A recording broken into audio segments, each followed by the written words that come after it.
企业家吴耀坤和多家公司合作成立了连锁企业，成功的原因在于客家人应景的精神。吴耀坤聚精会神地写着佛经。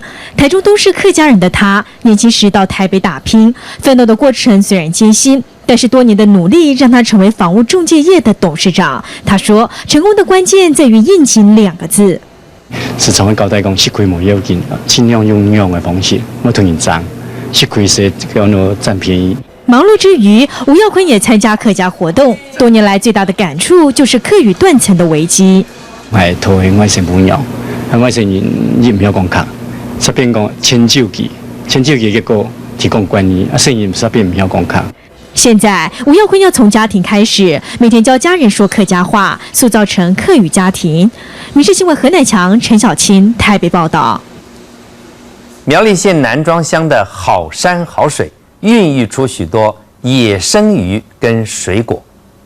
路走，我们来到了南庄护渔区，这里的鱼全都是野生的品种，在无污染的溪里自在地游着，这样的画面成了难得的自然景观。因为南庄咧，难得保持的好山好水，因为今日碰到海，非常的好，当丰富的韩国生活的生态。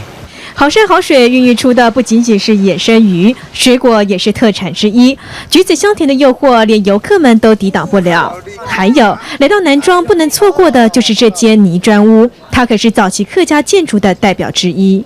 到民国50年代的时候，就慢慢的逐别的分嗰種嘅石灰，就話分嚟石灰，咁要油漆，就慢慢的咁要進步到了下。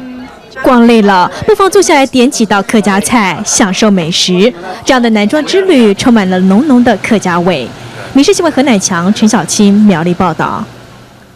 天气冷，许多民众开始忙着进补。羊奶树鸡汤是苗栗人独特的进补汤品。这一片片深褐色的植物有个特殊的名字，叫做羊奶树。和土鸡一块烹煮，熬出来的鸡汤香味四溢，连小朋友也抵挡不了汤头的魅力。